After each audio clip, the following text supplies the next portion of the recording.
সঙ্গে ধোঁকা দিয়েছে। তারা বলতো আমরা ঈমানদার, আমরা মুমিন, আমরা মুত্তাকিন। আসলে তারা মুমিন নয়, মুত্তাকিন নয়। ও বাবা, ওদের জন্য একটা জায়গা রাখছে, আমি ফিরে আলোচনার মধ্যে বলি। আল্লাহ বলো দাতুনিল কাফিরিন, ওই কাফের বেঈমান মুনাফিকদের জন্য প্রস্তুতি করে রাখা আছে। একটা নয়, দুটি নয়, 7টা জাহান্নাম। নবীর দুশমনি করে জান্নাতে যাবে সম্ভব না, নবীর সঙ্গে বিদ্রোহী করে জান্নাতে যাবে সম্ভব নয়, নবীকে ভালো না বেশে জান্নাতে যাবে সম্ভব নয়। কারণ নবী লাগবে কবরে, নবী লাগবে মিজানে, নবী লাগবে ফুলসিরাতে, নবী লাগবে ইয়াউমুল কিয়ামতের ময়দানে। কারণ ওই কিয়ামতের ময়দানে নবী লাগবে, কবরের মধ্যেও নবী লাগবে।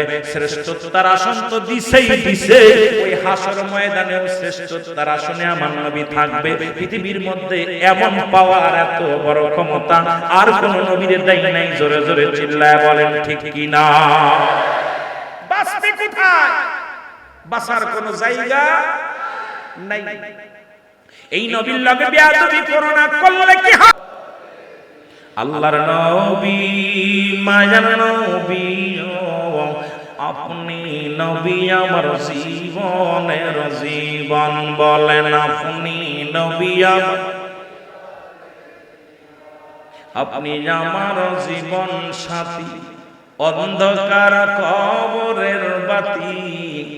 আপনাই সারা নবী বাসি কেমনে? বলেন আপনাই সারা নবী এর রহমাতাল লিল আলামিন, আপনি উম্মতের সাবিন। বলবি আপনি নবী আমার। এ মুসলমান শুইনা লাগো, শুইনা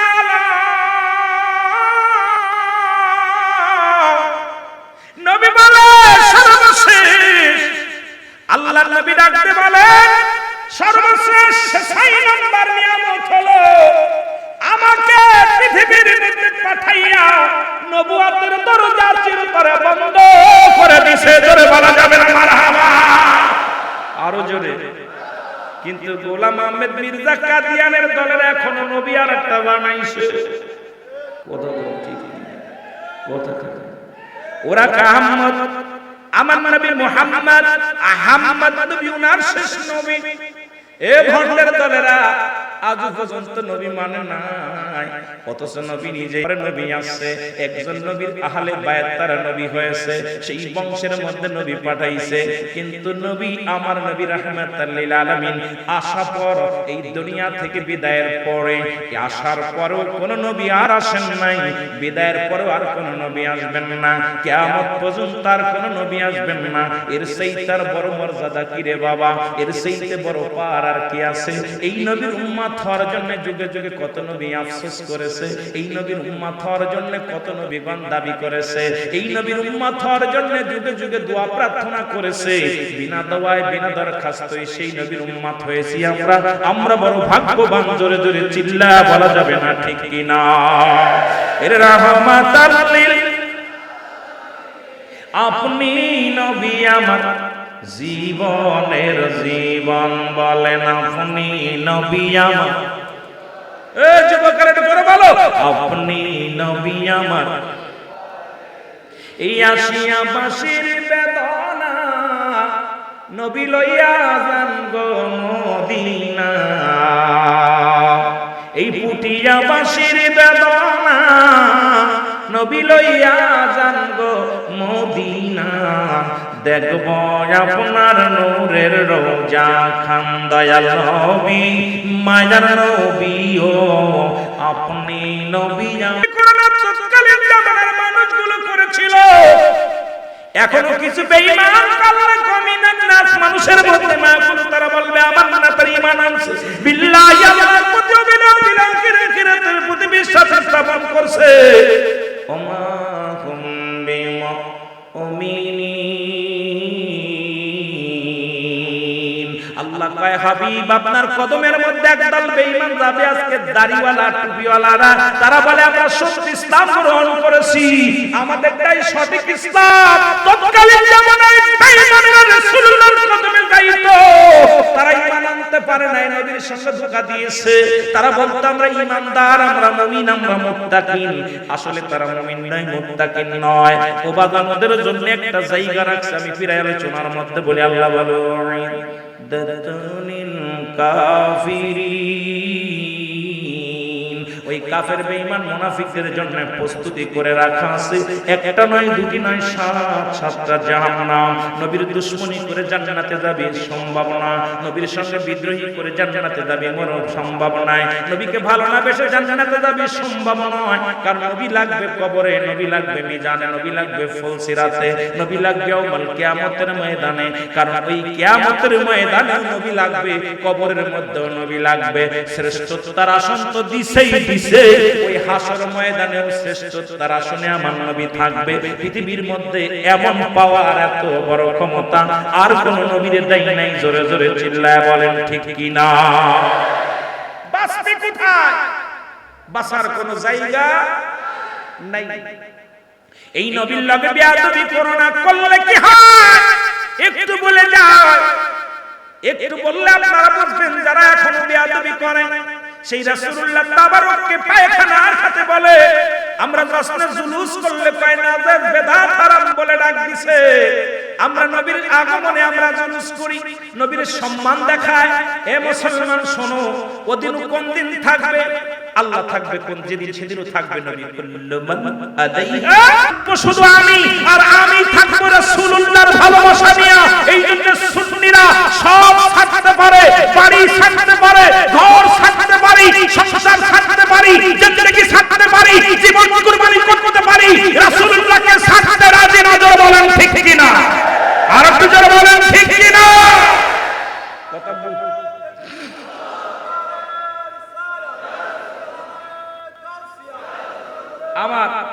আমার একটা কথা খুব মজা লাগে, আল্লাহর কথা, আমার কথা। আল্লাহ বলতেছেন, যেদিন এই জমিনটাকে আমি পুরায় তামা বানাই দেব, জমিনের পানিগুলো পুরায় ছাই বানাই দেব, যেদিন কিছু থাকবে না, কুল্লু মান আলাইহা, সব শেষ। যেন আমার পরে সভাপতি সাহেব সমাপ্তি করবে, আলোচনা শেষ, দোয়া হবে।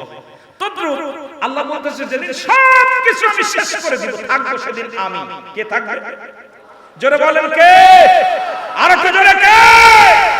আল্লাহ বলে আমি থাকবো, আর আমি থাকবো আমার রাসূলুল্লাহর ভালোবাসা নিয়ে। কার ভালোবাসা নিয়ে? কোন নবীর? কথা বলেন কোন নবীর? ওরে শ্রেষ্ঠতার আসন শুনে নেন নবীর। অন্য নবীর প্রেম নিয়ে থাকবে না, অন্য নবীর ভালোবাসা নিয়ে থাকবে না, অন্য নবীকে পাশে রাখবে না। যেদিন সব শেষ, চার ফেরেশতা শেষ, সমস্ত আসমান জমিন শেষ, সেদিন থাকবে শুধু একমাত্র সেইটাই। রাজি হয়ে যাও, কিন্তু আমরা সব ছাড়তে পারি, দুনিয়ায় বাড়ি গাড়ি সংসার স্ত্রী পুত্র সব ছাড়তে পারি, রাসূলকে ছাড়তে পারবো না। কারণ রাসূলকে আমার নবী ছাড়ে নাই, নবী রাসূলকে তাকে ভালোবেসে আমরাও থাকতে চাই রাসূলুল্লাহর সাথে। জোরে জোরে চিল্লায় বলেন ঠিক কি না? আর একটু জোরে বলেন ঠিক কি না? ইয়া দ্বারা কি প্রমাণ হয় না নবীর শ্রেষ্ঠতা? কথা হয় না, কথা কন না। আমরা ভালোবাসি, ওরা কয় আমরা ওয়াহাবি হয়ে, আমরা কি হয়ে গেছি? বেদাতি হয়ে গেছি। কিতা কয়? কথা কন না কেন? জোরে বলেন কিতা কয়? আমি কয়দিন আগে ফতোয়া দিয়েছি একটা, আমার অনেকে কাফের বলছে। রাসূলুল্লাহকে বাদ দিয়ে যারা নবীকে পাইতে চায়, ডাইরেক্ট রুহুল আমিন সিদ্দিকীর ফতোয়ায় হলো এরা আল্লাহওয়ালা কাফের। কি কাফের? কথা কয় না কেন? আল্লাহওয়ালা কাফের। এরা কি কাফের? জোরে চিল্লায় বলেন কি কাফের? নবীকে বাদ দিয়ে যারা আল্লাহকে পাইতে চায়, বাবা বাদ দিয়ে যারা সন্তান পাইতে চায়, যে সমস্ত মেয়েরা ওই সন্তান যেমন জারস, আমার রাসূলুল্লাহকে বাদ দিয়ে যারা আল্লাহকে পাইতে চায়, এই পৃথিবীর মধ্যে তারা আল্লাহওয়ালা কাফের। শুধু কাফের দেখেছেন, কাফের শুনেছেন, আল্লাহওয়ালা কাফের চিনা দিয়া যায়। আল্লাহওয়ালা কাফের চট্টগ্রামে অভাব নাই, এটা হলো আল্লাহওয়ালা কাফের। যারা বলেন ঠিক কি না? বুঝিয়েছে আপনাদের? কথা কন না কেন? ইরি দাড়ি দেখলে আর টুপি দেখলে আর মনে হয় এটা কইতে আসলো রে, মনে হয় জান্নাত থেকে উঠে আইছে। কত বুঝছেন? আরে বাহ! কিন্তু তাদের ভিতরে নবী নাই। বুঝতে হবে, যার ভিতরে নবী নাই ওর ভিতরে কোনো ঈমান নাই। আর ঈমান যে নাই, শাল্লাহ কাফের। জোরে বলেন ঠিক কি না? জোরে বলেন ঠিক কি না? বড় কষ্ট লাগে আমাদেরকে, যা বলবো বলো, কষ্ট নাই। নবীর ভালোবাসার কারণে কত আঘাত, এত সহজ না। রাসূলুল্লাহর প্রতি ভালোবাসা ঈমান আনছিল কজন জানেন? রাসূলুল্লাহর আমি প্রায়ই আলোচনায় বলি, রাসূলুল্লাহর চাচা ছিল কয়জন? 10 জন। এদের ভিতরে দুজন ঈমানদার, একজন আমির হামজা আর একজন আব্বাস। বাকি যারা 7 জন, 9 জনের ভিতরে 9 জনের ভিতরে 7 জন ঈমান আনতে পারে নাই। কথা বুঝেন না? আনসার কয়জন? কথা বলেন কয়জন? 2 জন। একজনের নাম আমির হামজা আর একজনের নাম আব্বাস। আর রাসূলুল্লাহর ফুফুর সংখ্যা ছিল 6 জন। কয়জন? জোরে বলেন কয়জন? এদের ভিতরে ঈমানদার হলো 2 জন, একজনের নাম হযরতে সুফিয়া আর একজন হযরতে উমর। এই 4 জন, 2 জন আর 2 জন, 4 জন রাসূলের পক্ষে ছিল। রাসূলের পক্ষে ছিল মাত্র 4 জন, আর রাসূলের বিরোধিতা করেছে ওদিক হলো 7 জন আর এদিক হলো 4 জন। কয়জন?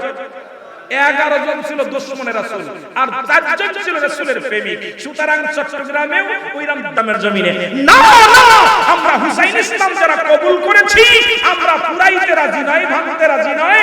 আমরা নবীকে ভালোবেসে মরতে রাজি, কাউকে মারতে রাজি না। জোরে বলেন ঠিক কি না? আরো জোরে বলেন ঠিক কি না? কথা বুঝেন নি?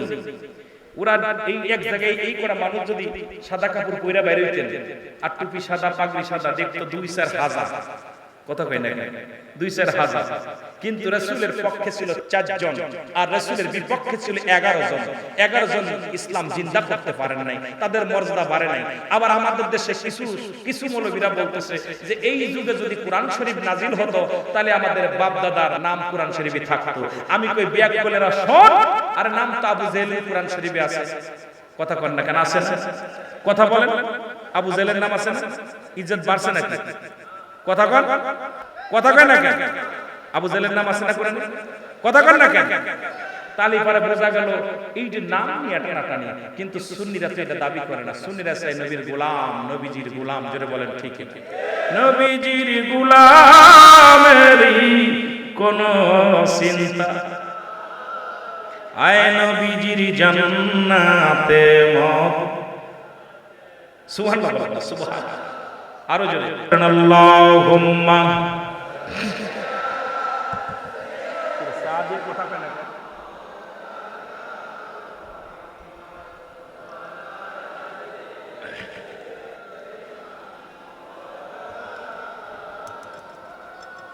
এ দুনিয়ার মুসলমান কবির মনোযোগ, যে কথা বলতেছিলাম, কত শান, কত শওকাত আমার নবীরে, কত মজা, কত নিয়ামত, কত রহমত আল্লাহ দান করেছে, কত ইজ্জত তারে দান করেছে।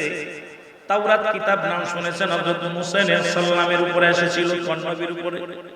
যারা বলেন কোন নবীর উপরে?